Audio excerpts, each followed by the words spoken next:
To you today about driving examiners. Driving examiners are actually the people that test you to see whether you pass or fail your road test, regardless of class of license, whether it's a car, bus, truck, or motorcycle. So that's what we're going to talk about today. Stick around. We'll be right back with that information.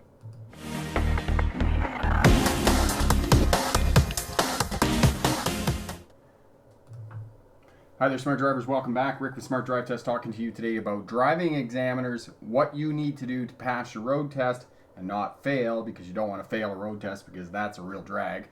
As well, we're going to talk about the difference between driving examiners, driving instructors, mentors, because oftentimes those terms are used interchangeably, and that's not what we want to do. We want you to understand very clearly what the job of the driving instructor is and what your job is for them to stamp your license, your test paper, with a pass. So that's what we're going to help you with today.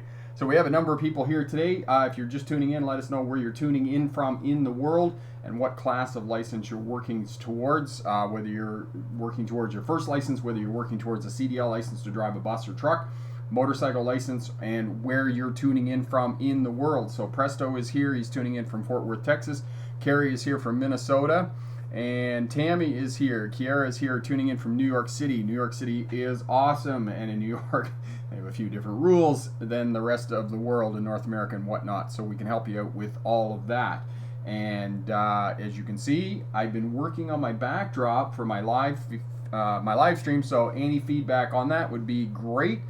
Corey is here, Bricks for Wheels. That's Corey. Corey does the moderation here and keeps out all the bad people who like to spam us and distract us with the live stream. So that's what we're doing today. So again, let us know your comments on the backdrop, whether it's too busy or what's going on there. I got some maps up and some other stuff. One of the things I need to do with the backdrop is I need to get some anti-glare glass for my driving instructor's license there. Other than that, everything's good. So Katie is working towards her learner's permit. Kiara is taking the road test tomorrow for Class D. Awesome. And Class D is straight truck. So it's like fire truck, dump truck, garbage truck, those types of things. That's a Class D license. Thirani, I hope I'm not mispronouncing that. Turning in from New Jersey. Berekit, apologize, I did mispronounce that. Tuning in from Luxembourg. Awesome. Melissa, my son Justin is here and getting ready to take his first driving test. That's awesome, Melissa. Daniel, I failed the pre-trip. Said I didn't do it in the right order. I'm in the U.S. with the Pennsylvania state. Daniel, I find that hard to believe that they said you didn't do it in the order. Oh, Tammy, love the background. Thank you so much. Daniel is going for a Class B license. I'm really sorry about that. Elton, welcome from Phoenix, Arizona. That's really great. So what we're going to do is, the way that the live stream works is I have a PowerPoint presentation ready for you here. Get that set up. I'll go through the PowerPoint presentation. It's about 10 or 12 minutes. And then we'll come back, and the rest of the hour will be questions and answers. I'll answer any questions you have about driving, defensive driving, answer any questions you have about getting a CDL license, starting your career as a truck or bus driver, questions about motorcycles, those types of things. We'll answer all of those questions for you. And if you're new to Smart Drive Test, as some of you are, and welcome for the first time, Smart Drive Test helps new drivers get a license, veteran drivers to remain crash-free, so to be safer on the roadways, and as well, we help CDL drivers to start a career as a truck or bus driver. Daniel then gave me a printout and said to do it this way. Daniel, we'll talk about this a little bit more when I come back after for questions and answers, but the other thing I would wanted to know, Daniel, is did you go to a driving school, and did a driving school give you a format for the pre-trip inspection? Okay, yeah, it was probably a bad day. Michael, spamming slow down is yes. There we go. All right, so PowerPoint presentation. I got distracted there for one moment, as I said. Off to do this. Here we go. Transition. All right, so driving examiners, what is their job? What is your job? They're the person when you show up at the driving center to take your test. They're the person that's going to come out with a clipboard, and they're going to take you for a drive. And again, the driving test, as we've talked about previously in other live streams and videos and those types of things, can vary in length from Duration sort of 8 to 10 minutes. If you're in some of the larger metropolitan areas, I know for a fact in New York City that some of the road tests are only 8 to 10 seconds. To most places in the Midwest in the US and in Canada, most of them range from sort of 20 minutes to 40 minutes, and I know that there are some places that they can range to as much as 45 minutes for a Class 5 road test. Now, obviously, the higher the class license, if you're taking a bus license, a small bus, it's going to be an hour and a half, and if you get into a tractor trailer, your road test is going to be 2.5 hours in duration. So this is the job of the driving examiners, to determine your competency for receiving a license and driving on the roadway. All right, so just, sorry, I didn't have this quite formatted yet, so we'll just make this a bit bigger for you here. We'll get rid of this too. There we go. All right, so page down, here we go. There we go. So for those of you who are new to Smart Drive Test, my name is Rick August. I drove truck long haul during the 1990s from Canada into the United States and then back out of the United States. So that was most of the 1990s. In 1997, I became a licensed commercial driving instructor. Most of my experience is with large commercial vehicles, teaching truck and bus drivers. But in order to teach truck and bus drivers, you have to do all the car stuff too, because that is the foundation of teaching people how to get a driver's license. So I became a licensed driving instructor in 1998 in Ontario with the Ontario Safety League.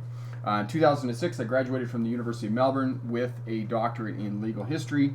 And for those of you who may or may not know, legal history is the study of policing, courts, and prisons. And my expertise is in legal history, oddly enough, is in the area of policing as it relates to traffic. And while I was going to university, I drove buses for Greyhound and one of the regional bus lines there in Australia as well. And this is a picture of me in 2002 when I actually had hair. And if you want more information about who I am and what I've done with my career being a driving instructor and teaching people how to drive, check out my autobiography over at the Smart Drive Test website. You can find a link right there on the homepage. Just scroll down to that. Driving examiners, what is their job? Driving examiners' job is to assess your ability to have due care and control of the vehicle in changing traffic conditions. In other words, are you interpreting traffic patterns correctly?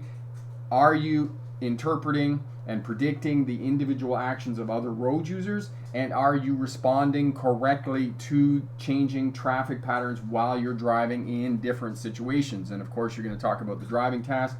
There's a video here on the channel that talks about the driving task. Corey will talk about that, or Corey will get the video up for you on the driving task. The driving task is the driver, the vehicle, light, weather, traffic, and the roadway. And those 6 factors are going to be changing constantly while you're driving, and you're going to have to take those into consideration when you're on your road test. And you need to have as much preparation as possible when you get to your road test. So your job is to take away the examiner's right to fail you. Nothing less, nothing more. So how do you do that? So we're going to give you a bit more information about how to do that. First and foremost, the day before your road test, do a pre-trip inspection on your vehicle. I'm going to talk a little bit more about that, but do a pre-trip inspection on your vehicle. Take it down to the car wash, give it a wash, clean the inside out, vacuum it, because if you show up and the footwells in the car are filled with fast food wrappers, it's very unlikely that you are going to pass your road test. So think about first impressions. Wash your hair, put on a neat shirt. Don't show up with ripped shirts and jeans and those types of things, because people judge you on first impression. And if you show up and the car's in good order, you look good, you're nice, you cleaned your hair, you washed your hair, you brushed your hair, you combed you brushed your teeth and those types of things. Not brushed your teeth, obviously. Combed your teeth, rather. But first impressions, think about first impressions. Show up on time, have the correct paperwork, have money. All of those things are important for you to be successful and pass your road test. Here are some of the myths that are perpetuated by driving instructors, because unfortunately, and I hate to say this about my profession, in which I teach, and I teach driving instructors as well because I'm a train-the-trainer. They perpetuate this myth that you can't wear sunglasses. Personally, I cannot drive in sunny conditions without sunglasses. I have 2 or 3 pair in the vehicle in case I lose them or they break or whatnot, because it's painful for me to stare into bright sunshine. So if you need sunglasses, wear sunglasses. And again, some live stream some couple of months back, somebody said to me, oh, they want to see your eyes moving. No. If you're scanning properly when you're driving a car, your head needs to move. And Corey, I'll put the video up for you on scanning properly, and I talk about that, about head movement. Your head needs to be moving all the time while you're driving. You cannot scan properly when you're driving if your head is not moving. The biological limitations of your eyes in your skull just doesn't allow you to do that. You cannot check the wing mirror, for example, on the passenger side without moving your head. So you have to move your head.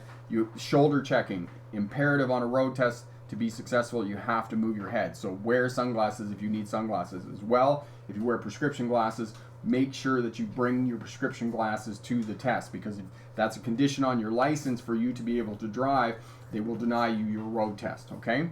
Don't engage in conversation. At the beginning of your test, yes, do not engage in conversation, but halfway through, if the test is going well, the examiner may engage in conversation, then you can engage in conversation. Another myth is examiners work to fail you. That is a complete and utter myth. Examiners are not working to fail you. I would say that 97% of the time when examiners fail a student for fail a student on a road test, they fail him or her because he or she was not ready and was not prepared and did not have all of the skills and abilities in place that he or she needed to be successful on a road test. Another myth, examiners have quotas. Examiners do not have quotas. They don't say, oh, this month we're only going to allow 85% of the students to pass or fail. That is simply not true. They have a vested interest in passing students and getting as many students to be successful as possible. Another myth is I have to be able to speak English perfectly. You don't have to be able to speak English perfectly, especially for your first license, for a car license. Many of those tests are given in other languages. If you're in California, for example, or you're in New Mexico or Arizona, it's offered in Spanish and other languages. I know the same thing here in British Columbia and other provinces in Canada. It's offered in French, it's offered in Mandarin, and other languages in the world. So you don't have to speak English perfectly. For CDL licenses, however, commercial driver's license, truck and bus, the test is given in English. So you do have to be able to speak passable English to get a higher class license for your road test. All right, I did talk about pre-trip inspection, and I say this again and again and again. When you're going down for your road test, do a pre-trip inspection on your vehicle. Corey will put the video up for you on pre-trip inspection. Do not be denied your road test because you have a brake light out. It's very easy for a mechanic or a technician to be able to change the brake light. It only takes about 10 or 15 minutes. If you detect a brake light and it's out, you can change the bulb and go down and be ready for that. If you show up and the brake light's not working, one of the brake lights is not working, they're going to deny you your road test. They're not going to fail you, they're just going to deny you taking the road test because it's unsafe for the driving examiner and it has to be safe. Again, check seat belts, on the passenger side of the vehicle, make sure the door works and those types of things. And again, creature comforts. If it's super hot in the summertime and you're taking your road test, it's 85 degrees Fahrenheit or it's 28 degrees Celsius here in Canada, make sure the air conditioning is working. You want them to be as comfortable as possible. In the wintertime, as it is right now in the northern hemisphere with winter, you want to be able to know how to use the windshield wipers, turn those on, and you want to know how to use the defrost as well, because you're going to have to clear the windows if the windows get foggy. And if you can't do that, that's going to indicate to the driving examiner that you're not ready for your road test, because you can't turn the defrost on and clear the windshield, because you have to be able to see well to be able to both drive defensively and pass a road test. All right, road signs. You need to know basic road signs. You need to know the most common road signs, and you need to know the classifications of road signs. And again, Corey will put the playlist up for you and have a look at the different road signs and be familiar with those. So, failing to adjust your speed. This is why I say practice in and around the test center. That way you know what the changing speed limits are on different roadways, whether it's 30 miles an hour, whether it changes to 40 miles an hour or 50 miles an hour, and know that for speeds, the speed limit inside the city is 30 miles an hour, 50 kilometers an hour unless otherwise posted, and on highways it's 50 miles an hour or 80 kilometers an hour unless otherwise posted. So if you don't know what the speed limit is, and you've been driving for a while and you're inside a city, just do 30 miles an hour. If the examiner says to you, why are you doing that speed limit? Say, listen, I didn't see the last road sign, or I haven't seen a road sign for a while, so I'm doing what the mandatory speed limit is. Okay? Lane end signs, stop signs, school zone signs. Okay, make sure that you know where school zone signs are, where schools are located, because if you don't slow down in a school zone sign, that's an automatic fail on a road test. And here in Vernon, one of the high schools along the front of the school, there's no school zone sign, but a lot of people slow down to the posted speed limit of 30 kilometers an hour, which is common here in Canada. And they don't have to. So if you do that on a road test, it's going to indicate to the driving examiner that you weren't paying attention to the road signs. So it's important that you pay attention to the road signs and know what they are in and around the test center where you're going to be taking your test. And then finally, road markings as well. Be conscious of what the road markings are, and oftentimes the road markings are going to work in tandem with the overhead signs. For lane marking signs, for example, that are going to tell you that it's a left turning lane, there's also going to be road marking signs that are going to give you more information about that. All right, slow speed maneuvers. Know these slow speed maneuvers for the purposes of passing your road test: turning, parking, and maneuvering. Slow speed maneuvers are to driving what scales are to music. They're what drills are to sports. Yes, they're not sexy, but you have to be able to do them for the purposes of passing a road test, and you have to be able to do it well. Parking. You can be almost guaranteed on a road test that you're going to be doing parallel parking, three-point turn, and reverse stall parking. You, at minimum, have to be able to do those three competently. And reverse stall parking, if the vehicle is in between the lines but not straight, that's fine. And don't back up too far. For example, many of these parking spaces in these test centers will have a cement abutment behind where you're going to back in. If you strike that cement abutment, that concrete abutment, that's an automatic fail on a road test because you struck a fixed object. So it's better to be a bit out at the front and lose a couple of points than it is to back up too far and strike that concrete barrier.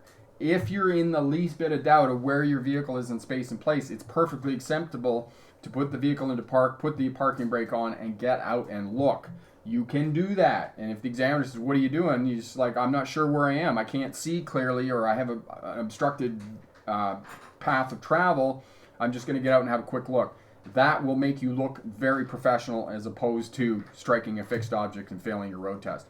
Other pieces that you need in place for the purposes of being successful on a road test: lane positioning. Move to the right after turning left. So when you make a left-hand turn on a road test, you're going to immediately move to the right-hand lane, for those of us that drive on the right side of the road in the world. Okay? And you do that without the examiner telling you. Okay? Left to left, right to right. So if you're turning left, you turn into the left lane. You turn into the closest lane. Same when you're turning right, you turn into the right lane. If you drift into the other lane, you're going to lose serious demerits on your road test. Okay, merging, lane changes, moving, you need to do all of this. Move the vehicle laterally. Anytime you move the vehicle sideways, you need to shoulder check. You need to shoulder check a minimum of 2 times, and 3 times sometimes if traffic situations have changed and you need to move over into the other lane, and you know the way was clear or wasn't clear and the traffic situation changed. You need to shoulder check minimum 2 times when you move the vehicle sideways and when you're turning. And you need to communicate effectively with other traffic anytime you execute a maneuver. And the 5 ways that you communicate to other traffic: lights and signals, horns, but we use horns sparingly because in this day and age they're seen as signs of aggression.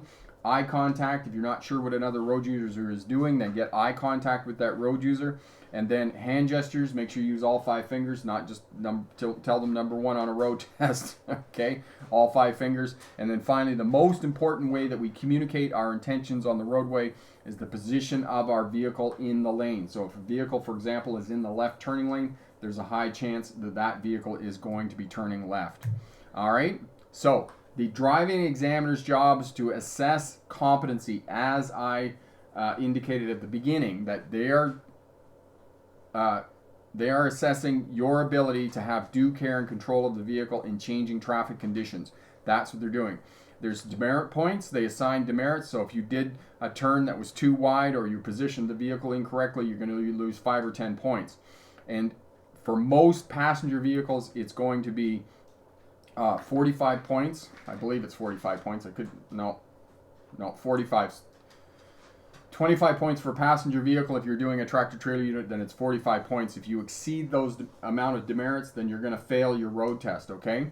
If you have a dangerous action, for example, you enter an intersection that you cannot clear and the light turns red while you're in the intersection, that is an automatic fail on a road test. As well, if you enter on a yellow light and you're halfway through the intersection and the light turns red, automatic fail on a road test. As I mentioned before, if you strike a fixed object on your road test, that as well is an automatic fail on a road test. So you don't want to demerit out, you don't want to have an automatic fail. And it's unlikely, if you've practiced well, taken a mock road test with a driving instructor, that you're going to be unsuccessful on your road test. At the end of the road test, they'll get you to come back in. Oftentimes they'll get you to reverse stall park, if that's the way that the particular test center does it, where you're taking your road test. They'll give you a brief feedback or debrief of the road test. They'll pick a couple of points and they'll tell you what you did wrong or what you did right or what you could improve in your driving. Now, if you're unsuccessful and you failed, they're only going to tell you one or two things that need improvement. They're not going to be able to go over every reason why you were not successful on your road test. So know that if they pick one or two things, it's only the most prominent things that they're telling you. It's not the whole reason that you failed your road test. And this is due to limitation of time that they have up against in the day, because they have a certain number of road tests that they have to conduct. So they have a short amount of time in terms of giving you feedback and those types of things. So good luck on your road test. And remember, pick the best answer, not necessarily the right answer. So we'll pop back over here and we will answer questions and answers here. So I'll get back over to, here's where we are. Excellent. Okay. Miss Louise, okay, your first time. Nice. So Corey's put up the video on fear and anxiety. Rich, I wave goodbye when other drivers pass me. Obscene gestures. Yes, well, sometimes that does happen. Other drivers like to tell you that you're number one on a road test. All right, Katie, do I have to slow down when school is not in access while on the road test and after the road test? Okay, so that's a good question. That's a question that comes up often. If school is not in session on weekends, summer holidays, statutory holidays, those types of things, you do not have to slow down in a school zone. Then the speed that applies is 30 miles an hour in the city or 50 kilometers an hour if you're in Canada. So you only have to slow down in a school zone when school is in session. Otherwise, it's just 30 miles an hour, 50 kilometers an hour. So, Elton, how many tries do we get? How many tries do we get for your road test, Elton? Or how many tries do you get for a learner's test? Just answer that question for me. All right, let's see what else we got. Dree I'm from Minnesota. I'm taking my road test tomorrow morning at 8:30. Do you have snow in Minnesota there, Dree? Michael, do you know a food truck worker who fell out and died in Roseville? The door wasn't closed tight. That was unsafe. No, I didn't hear about that, Michael. Maybe you could send me the link for that and I can have a look at it. Tammy, if it's like sunny day, can you ask the examiner to wear your sunglasses if you can't see? You can at the beginning ask the examiner, but most of the time I just tell my students to wear sunglasses. If you need to wear sunglasses and you have photosensitivity in your eyes and it impedes your ability to see well, then wear your sunglasses and simply say to if the examiner says something to you about why are you wearing sunglasses, or your instructor says to you, you can't wear sunglasses, you just say, listen, I can't drive safely unless I'm wearing sunglasses. So I always say this to students. I always advocate, if you need to wear sunglasses because it's part of your safety. It's part of your PPE, your personal protective equipment. And you want to drive safely. And to drive safely, you need to wear sunglasses. So wear your sunglasses. Okay. Chris Rodriguez. Hey, my dad does not speak English and he has his road test next week. All right. So Chris, is he going for his car license? Because if he's going for his car license, that's going to be perfectly fine that he doesn't speak English. And I'm assuming, correct me if I'm wrong, that your dad speaks Spanish. And where are you in the United States, Chris? Just let me know there. D Jones, the video is right on time. I take my Class B CDL test on Tuesday. Awesome. D Jones, is there anything that you're having difficulty with your CDL and getting ready for that? And just on that point, one of the notes that I didn't make, one of the points that I didn't make is that if you're taking your road test with the driving school car and the driving instructor shows up to pick you up to take you down for your road test, ask the driving instructor if he or she did a pre-trip inspection on the vehicle before you show up for your road test, because driving school cars, they break down too. They, lights go out and those types of things, especially because they get more use than your personal vehicle. So make sure that he or she has done a pre-trip inspection on it, because like I said, it's incredibly embarrassing to the instructor if he or she didn't do a pre-trip inspection and the brake light or whatnot is not working and they show up for the test and the student is denied to come back.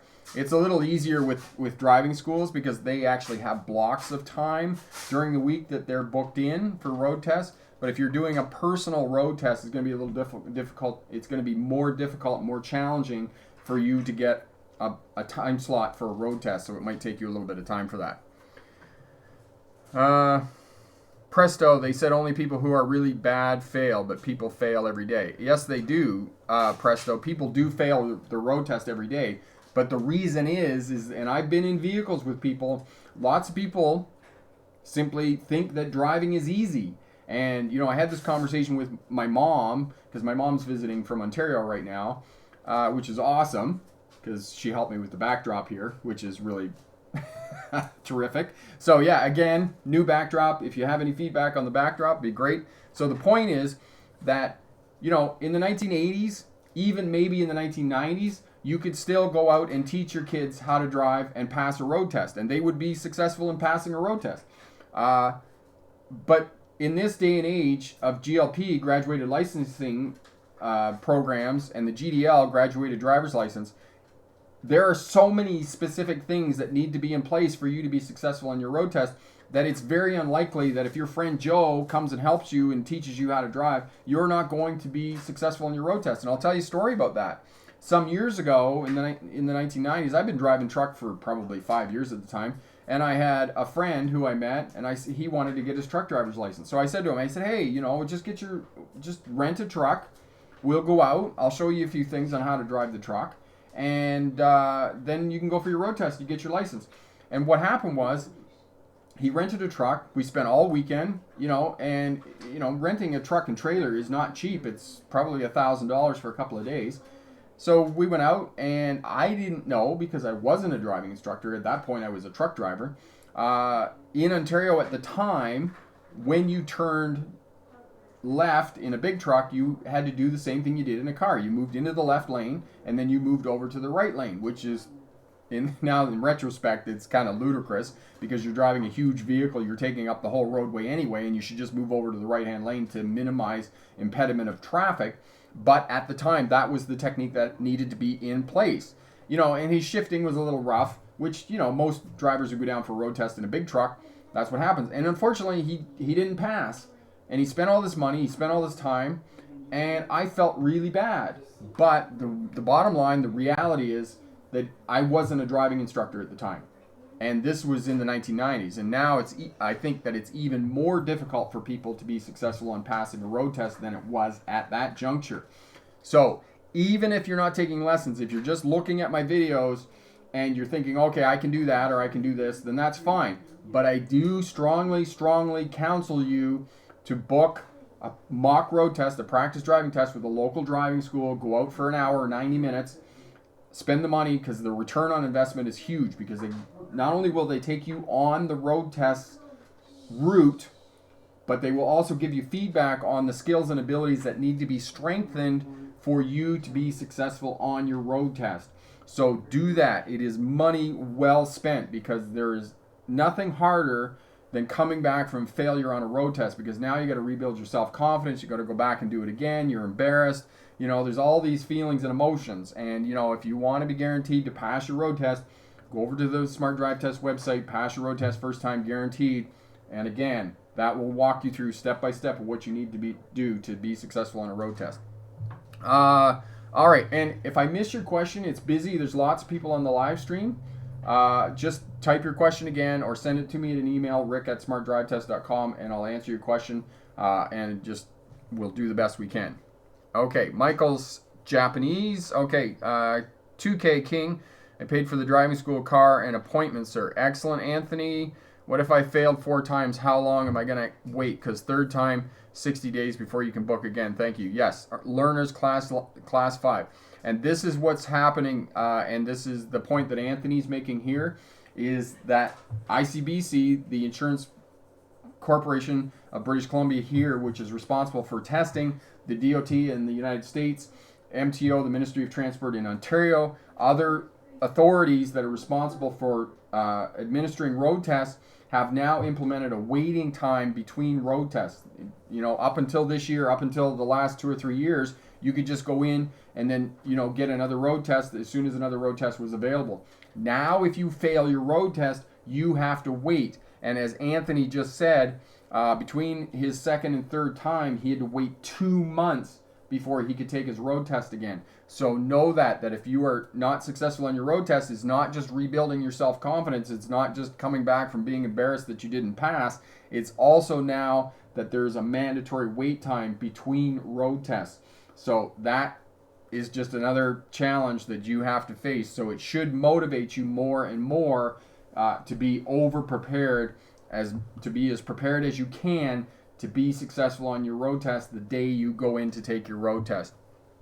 All right. Presto. Take the road test with my school. Okay, I had a driving lesson and they gave me a mock test as if I took my driving test with my school. It was just driving through a neighborhood, backing, parallel parking, 2-lane change, and a right turn. And presto, that's exactly what a road test is. All of those things that you mentioned in the comment there, that's what a mock road test is. It's exactly what you would do on a road test. They take you for a drive, oftentimes in a residential area, through a school zone. They're going to get you to parallel park. They're going to get you to do 3-point turn, K turn, Y turn. It's all same name for different names for the same thing. And they're going to see if you can do slow speed maneuvers, and they're going to check and see if you have due care and control of the vehicle. The driving instructor will give you feedback on skills and abilities on your preparedness to pass a road test. So that's what they're going to do. Okay. Yarrell, how do you lessen the fear of driving in busy places? I seem to lack confidence in driving in busy places with a bunch of cars. Is there any advice or trips? Yes. One of the things that I would suggest to you, Yarrell, is to do some of the exercises in the Learn to Drive video. Go out to the parking lot, get some of those 36-inch, 1 meter tall pylons, and work with those in the parking lot doing some of those exercises. And Corey will put that video up for you. The reason I suggest that is because I believe, and correct me if I'm wrong, but your fear of driving in busy traffic is that you're going to hit something else. You're going to hit another vehicle. You're going to hit another road user. You're going to misjudge your space and place. What working with the pylons is going to do, it's going to teach you where your vehicle is in space and place. And if you know where your vehicle is in space and place, you know where your vehicle is in relation to other vehicles, then that's going to make you a lot more confident to be able to drive in traffic and busy traffic with lots of other road users. So that's what I really encourage you to do. And for anybody who's learning how to drive, I solidly counsel you, go to the parking lot, work with those pylons, learn mastery of the primary controls, and then learn where your vehicle is in space and place. And that is going to improve your overall driving. It's the same thing as being able to do parallel parking, to do 3-point turns, reverse stall parking. If you can do those slow speed maneuvers well, that is going to improve your overall driving. And again, I come back to this. Slow speed maneuvers to driving are the same thing as scales are to music. They're the same thing as drills are to sports. It's not sexy. Oh my God, it's not sexy. But it is going to improve your overall driving and make you a better driver and give you better understanding of where your vehicle is in space and place, and mastery of the primary controls, the steering wheel, the throttle, and the brakes. So do that. That'll help you out. All right. And how are you, my friend? Terraini, thank you, Presto. If you have to be T-Bone, make sure you're in Tesla Cybertruck. I don't know about that. Anyway, Jonathan, yes, breathe, relax. All right, Carrie, your new backdrop looks great. Is there anything new that is particularly important to you? Not really, Carrie. There's not really anything new on there that's important, other than I put my driving instructor's license up there.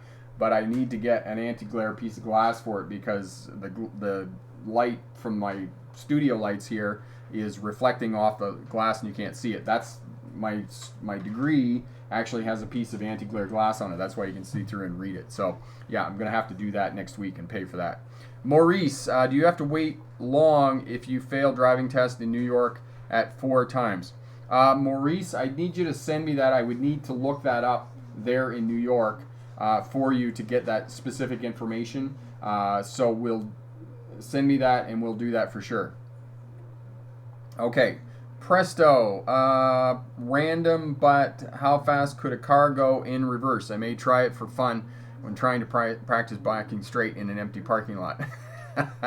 Yes, definitely do that, Presto, because that is good fun. Get in a parking lot and see how fast the vehicle go in reverse. I think, just guessing, I actually haven't actually timed this or done this myself. Maybe, that might be kind of a fun video. How fast does the car go in reverse? I think you probably find that it would only do about 20 or 25 miles an hour in reverse is the top speed. I know, funny story on that, and Corey will put the videos up for you on Bill Walker. Bill was a student of mine, became a truck driver, went and worked in the oil fields, and Bill has done 2 or 3 videos to give information about truck driving. And one place that he went into, they couldn't actually take a trailer in on the back of the semi-truck, so they just took the cab in, they put the freight on the back of the truck, and they drove straight in. It was like a single track bush road, and it was probably 2 or 3 miles that they had to drive in, and there was no place to turn around. It was just a single track road, and they had to back out, and they got it in high range, backing out in a semi truck, and he said they were doing like 30-40 kilometers an hour, which is like 18-20 miles an hour in a big truck. And you're like driving out of the bush because there's no place to turn around. So there we go. Michael, did you notice that they provide Pokemon to people who don't speak Japanese? Yeah, road tests are just like that for people who don't speak English. Yes, they do have it in other languages and as well. There's a lot of ways that you can communicate with, that the instructor, when you're on your road test, will simply point right or left. They'll work out some sort of communication with you prior to going out on the road test. They'll slow down, turn right, turn left. They'll give you hand signs and signals and those types of things. They'll point to a piece of paper. They have pictures and images and those types of things. They have all of that stuff figured out. And as well, if you don't speak English well, when you go down for your road test, you could go make a visit down before your road test and talk to them at the counter about how that works if you're taking your road test and English is not your first language, because they may have specific people who work in the office who are examiners who could speak your language, and they can take you up for the road test, so they could make concessions that way in preparation for you. I got something funky going on down here at my screen. Apologies. Varun, is there a particular speed over and above the posted speed limit that is not considered illegal by the cops? Yes, Varun, that is a good question, and we did talk about that a couple of weeks ago in terms of driving culture and what the flow of traffic is. It's going to depend on the police presence in your area and wherever you're living or wherever you're driving.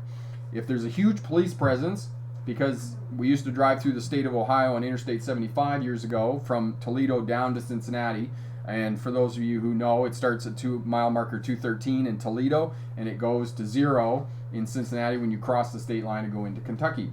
And there was a running joke amongst truck drivers in the state of Ohio. Oh, did you hear that they're laying off some of the state troopers? Oh yeah? Oh, are they really? Yeah, they're only going to have 1 at every mile marker now.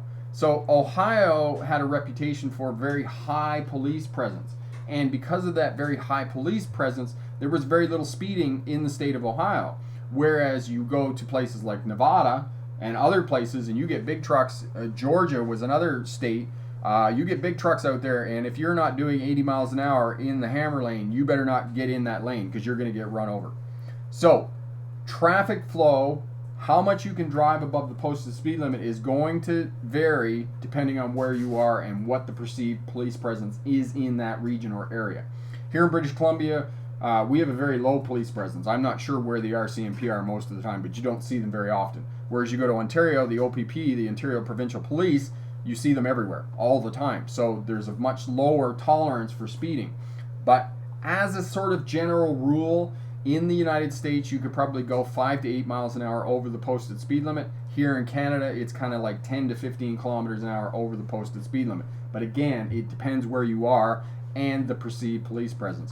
So it's usually just a good idea to keep up with the traffic flow. If you're not zooming in and out of traffic, you're not changing lanes, you're not screaming past other people on the roadway, it's unlikely that you're going to be pulled over by police. All right? So, and there, Corey also put up the video on what are posted speed limits. So again, for the purposes of a road test, you can't speed at all. Do not keep up with traffic flow. That was a question about after you get your license. For the purposes of a road test, posted speed limit, flow of traffic, whichever is less, okay? And you need to get up to the posted speed limit as quickly as possible, so don't dawdle, okay? Don't have the driving examiner saying to you, oh, I think my grandmother drives faster than you, okay? Because you can get dinged on a road test for being overly cautious, so don't be overly cautious on your road test. Thorani, what's the hardest part of the road test? Thorani, the hardest part of the road test is actually showing up and doing the road test. Because if you don't play, you can't win, right? You got to do the road test. But for most people, and I'll tell you right now, my video on parallel parking is the video that gets the most hits. It just passed 2 million views.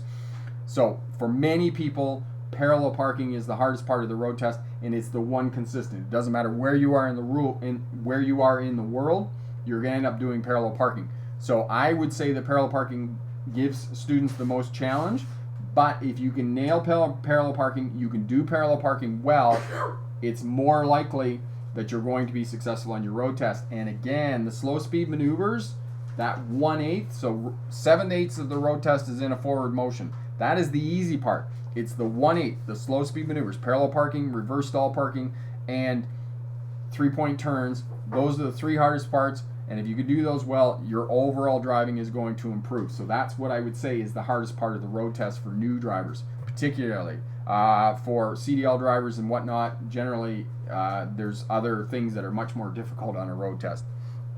Okay.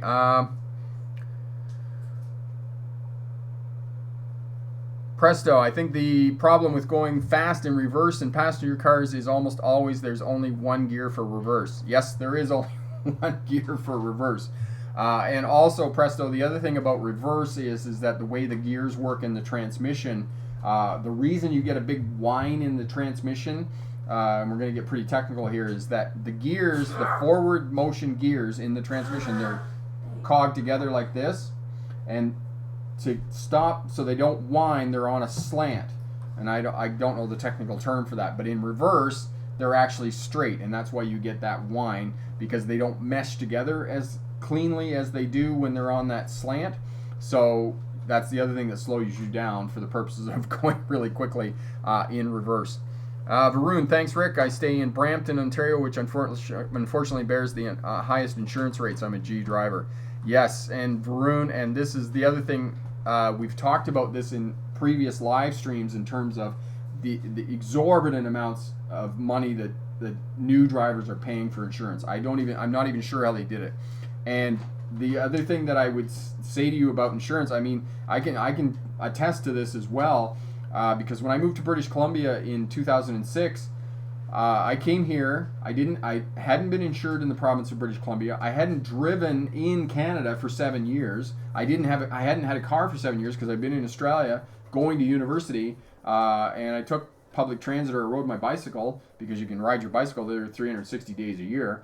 And so that's what I was doing, and I came here and I didn't have a track record on my insurance, and they're like, well, you're a new driver. And what happened was they charged me an exorbitant amount of money. I actually had to put the vehicle, my car, in somebody else's name because my insurance was unaffordable. It was a crazy amount of money. Okay?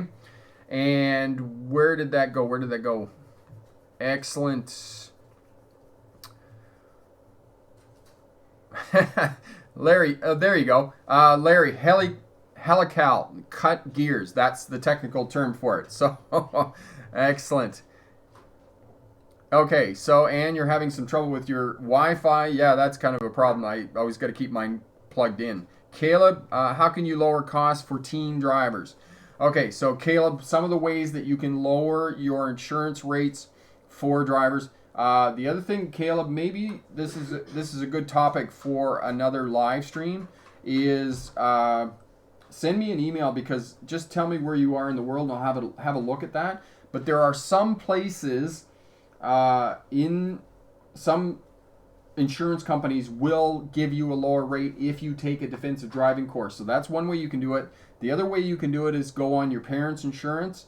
If you're a rider on your parents' existing insurance, that can lower your insurance rates as well. And because if you can be on your parents' insurance for a couple of years, then you can get some driving experience, and you can show that you're able to drive without having a collision or whatnot. Then it's going to help you to lower your insurance rates as well. And keep your insurance consistent, because insurance rates, the way that they determine insurance rates is not by the fact that you're crash free and that you don't have any speeding tickets. They determine it by the fact of how long have you been insured, which is, in my mind, is kind of crazy, but that's the way they determine it.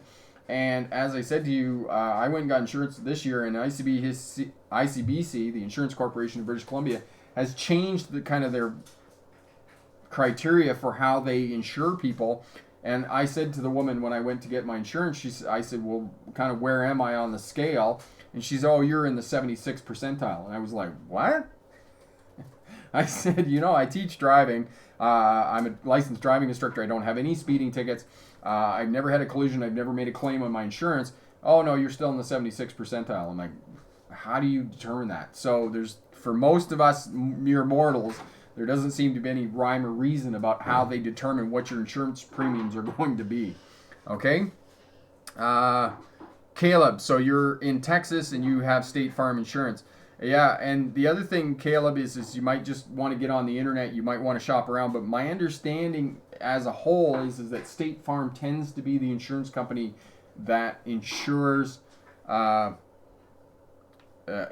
new drivers there in the United States. So you might want to have a look at that and check that as well. Okay? Presto, I really hope my parents and I can afford my insurance when it comes time. Yes, and that's one of the things that really gets you is the cost of insurance. It's incredible. Even as long as I've been driving and teaching people how to drive, I look at the insurance for the buggy, and the insurance for the buggy, my 1998 Honda CRV, it's a 20-year-old vehicle, and I have basic PL and PD. PL is public liability and property damage. So public liability and insurance is essentially if I go down the road and I crash into somebody and they have to get their car fixed and it's $10,000, that's public liability. So I've done damage to somebody else. And property damage, PL and PD, so public liability is, I got that confused, my apologies. So public liability is if I do damage to somebody else and they sue me. Okay, so say for example they injured, they have a broken leg, they go in the hospital, they lose so much time at work, they don't have money coming in, those types of things. So that's public liability. And then property damage, so PL and PD. So most vehicles that are insured are basic insurance is PL and PD, public liability, property damage. And now they're talking $2 million, $3 million for public liability because so many claims have been awarded to people of car crash victims. So unfortunately it's expensive, and there's a few things you can do, but it's not a quick solution, that's for sure. Okay, so if you're new to Smart Drive Test, you're in the first live stream, hit that thumbs up button as well, leave a comment, consider subscribing. We'll help you out, get a license, start a career as a bus or truck driver, and to be a smarter driver and drive defensively and not risk being involved in a crash. So consider subscribing, hit that like button. And what else was I going to say? Something else, I'm sure it was important. Okay, I still need to show my parents the video on driving a SUV and slow speed maneuvers. Yes, that'll help you out. Caleb, how come when you take your driving test, they don't take you on the highway? Caleb, oftentimes when they don't take you on the highway is simply because it's too far away. For example, here in Vernon, it's unlikely that they're going to take people on the highway because of where the test center is located, and it would simply make the test too long to get out to the highway and then come back to the test center. So it's oftentimes it's just physical location of how far away the highway is about whether they take you on the road on the highway or not. You know, some test centers, they have access to a freeway, so they're going to take you out on the freeway, so you'd have to be prepared for that. So in some ways, the road test is going to be dictated by the kinds of roads that are around the test center and where the test center is located. All right. Michael, the only thing that is it's not great is when a boy and a mom just visited the doctor to get a toe checked, and yeah, that's not good. Okay. Yeah, there's no need to do 65 miles on a road test for sure. Varun, unfortunately, there are some drivers on the road who are uninsured and driving relentlessly. And yeah, that's unfortunate, Varun. And this is one of the other things that I come back to in terms of driving, managing space, letting your foot off the throttle, letting somebody else go and have their crash somewhere else. Because if you are involved in a crash, the consequences, the ripple effect of that can be incredible. So you don't want to be involved in a car crash because your car is going to be gone. You risk injury, you risk death. Same thing to other road users on the roadway. If you strike somebody else, your public liability, is incredible. There's claims that are being paid out. So all of that has an effect on your insurance and your ability to get insurance and to be able to drive well. All right, presto, Carrera. I'm not saying that right. I do apologize. Any last minute tips? Yes. All right. So, Kiera, make sure that you get a good night's sleep. Get up in the morning. Make sure you have your ID. You need 3 pieces of ID. Make sure you do a pre-trip inspection on your vehicle before you go down for your road test tomorrow. You definitely want to do a pre-trip inspection. Don't be denied your road test because something's wrong with the car. If you get time, take it down to the car wash tonight. Get a car wash. Vacuum out the inside. Be ready. Look good when you show up for your road test. Show up on time. Have your money. Have your identification. And then when you show up, breathe. Deep breathing causes your body to relax.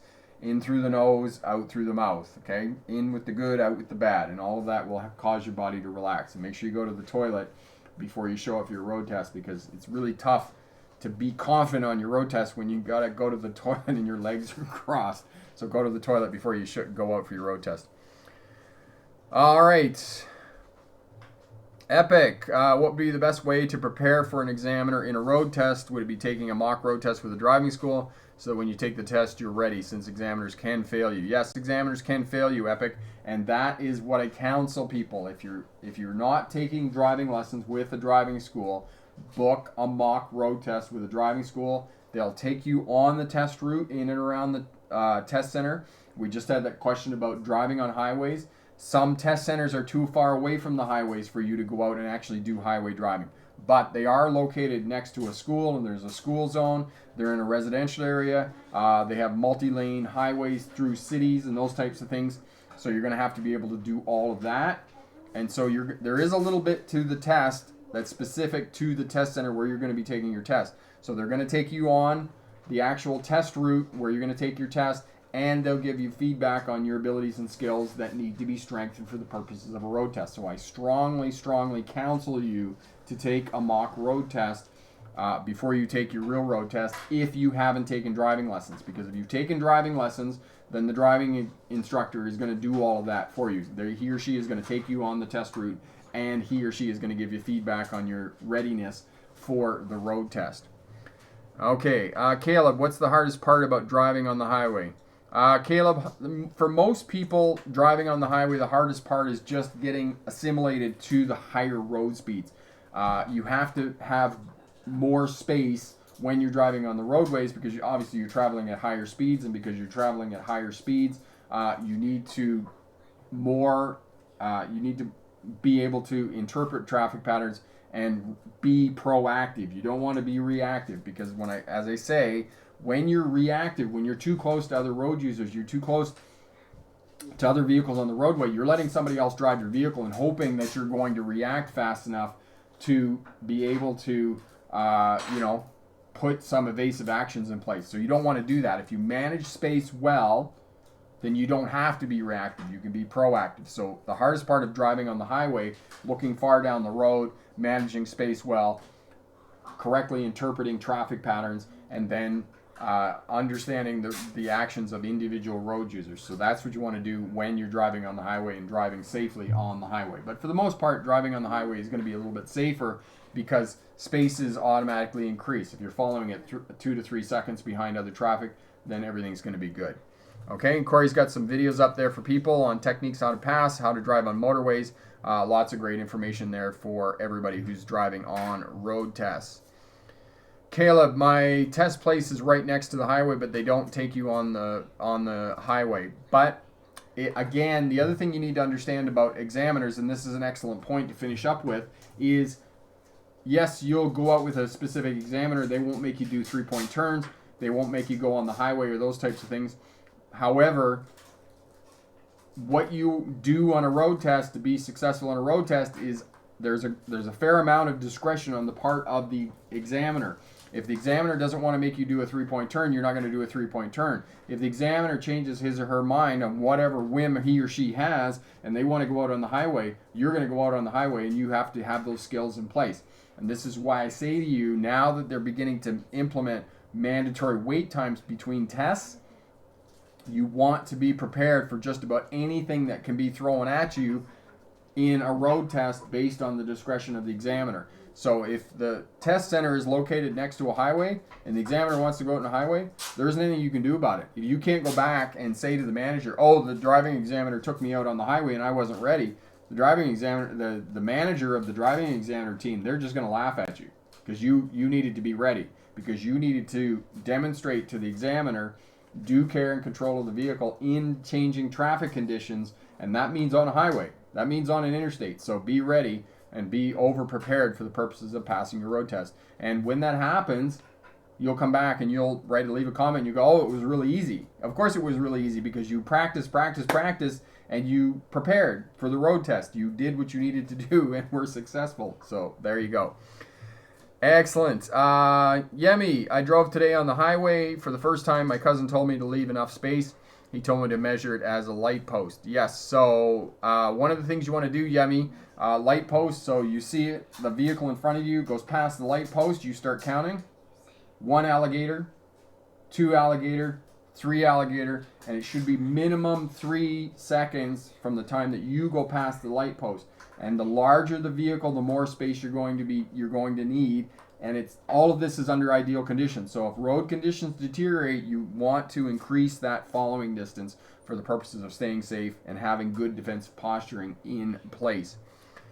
All right, Carrie, thank you for all your insightful explanations. The way you explain things are really helpful. Help me to understand how to drive and be better. I'm thankful for being a student. And thank you, Carrie, for being a smart driver and being part of the smart driver community. It helps everything, all the questions that people ask really helps out. Michael, so sometimes do you go 65 miles an hour on a road test, but what about the carpool lane? Because you said don't keep up with traffic. Yeah, don't keep up with traffic. So if you're on a highway and the posted speed limit is 50 miles an hour, Michael, yes, you got to do 50 miles an hour, but you can't drive in the carpool lane. Okay, unless it's 2 people or more, because I know in Vancouver it's 2 people or more. So if there's you and the driving examiner, yes, you can drive in the carpool lane. Okay, but know that, again, be ready for that for the purposes of your road test.